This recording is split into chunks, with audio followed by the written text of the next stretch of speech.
Happy साबत।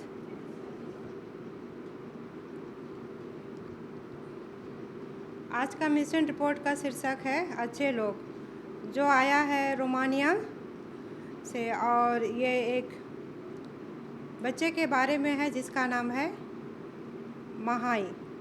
महाई अपने माता पिता के साथ बड़ा हुआ। उसे माता पिता ने बेहतर इंसान बनाने की सीख दी। उसके माता पिता सम्मानित परिवार से थे और कभी भी खराब भाषा का इस्तेमाल नहीं करते थे। वे मेहनती भी थे। कड़ी मेहनत से रोमानिया में एक बड़े डाक की बारी के मालिक बन गए। वे चाहकर भी डाक बेचते थे, पर वे डाक नहीं डाक मधु नहीं पीते थे। महाई ने अपने माता पिता के उदाहरण का अनुसरण किया। वह सम्मानित व्यक्ति बनना चाहता था और खराब भाषा का इस्तेमाल नहीं करता था। उसने नहीं पी।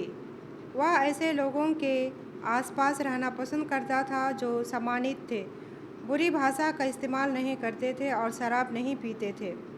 लेकिन ऐसे लोगों का मिलना मुश्किल लग रहा था। महाई ने कोयले की खदान में अच्छी लोगों की तलाश की, जहां उसने एक इंजीनियर के रूप में काम किया। लेकिन अन्य कार्यकर्ता अपमानजनक स्वभाव के थे और उपद्रव भाषा का इस्तेमाल करते थे। वे नशापान भी करते थे। उसे हर रविवार चर्च जाना अच्छा लगता था और वह चर्च में अच्छे लोगों की तलाश करता था। लेकिन वह ईसाइयों को देखकर निराश था, जो अपमानजनक स्वभाव के थे, खराब भाषा का इस्तेमाल भी करते थे और शराब भी पीते थे। उसने पुरोहित को अपनी निराश के बारे में बताया। मकई बताते हैं, मैं अच्छे लोगों से मिलना चाहता हूँ, लेकिन मुझे चर्च में कोई नहीं मिला। उसने कहा।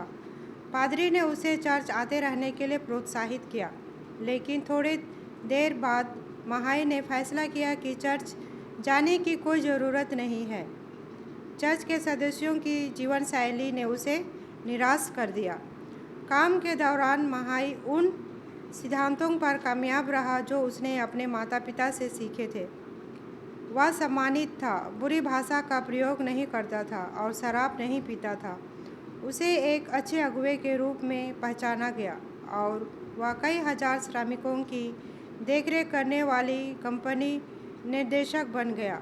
एक निर्देशक के रूप में वह किसी ऐसे व्यक्ति से मिलना चाहता था जिसकी जीवन शैली उसे प्रभावित करे। लेकिन कार्यकर्ताओं में उसे कोई नहीं मिला। किसी ने उसे प्रभावित नहीं किया। कोई भी उसकी उम्मीदों पर खरा नहीं उतरा।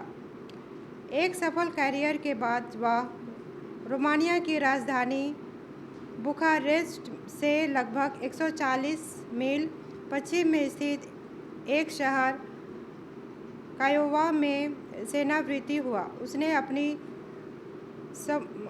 स्वर्णिम वर्षों का आनंद लेने की आशा की, लेकिन उसकी सेना नियुक्ति के 2 सप्ताह बाद उसे भारी आघात लगा और अस्पताल में भर्ती कराया गया। कुछ समय बाद वह अपने जीवन को फिर से शुरू करने की कोशिश के लिए घर लौट आया। हर सुबह वह अपने घर से बाहर व्यायाम करता था, अपने मजबूत हाथों और पैरों को फिर से इस्तेमाल करने की कोशिश करता था। यह एक बड़ा प्रयास था। उसने अपनी भावनाओं से भी संघर्ष किया। स्ट्रोक का एक दुष्परिणाम यह हुआ कि वह आसानी से रो पड़ा। गैब्रियल नाम के एक पड़ोसी ने महाई को बाहर कसरत करते देखा और चुपके से उसके लिए प्रार्थना करने लगा। भले ही दोनों व्यक्तियों ने कभी एक दूसरे से बात नहीं की थी, गैब्रियल ने हर दिन प्रार्थना में महाई को प्रभु के सामने रखा। उसने परमेश्वर से बुजुर्ग व्यक्ति को शारीरिक और आत्मिक शक्ति प्रदान करने के लिए आग्रह किया।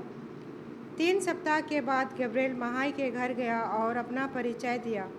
उसने महाई को प्रार्थना और बाइबल अध्ययन के लिए एक छोटे समूह में शामिल होने के लिए आमंत्रित किया। महाई को छोटे समूह के अगुवे पसंद थे। वे इज़्ज़तदार थे, खराब भाषा का इस्तेमाल नहीं करते थे और शराब भी नहीं पीते थे। वे उस तरह के लोग थे जिन्हें वह जीवन भर ढूंढता रहता था। उसे बाइबल अध्ययन भी बहुत पसंद था।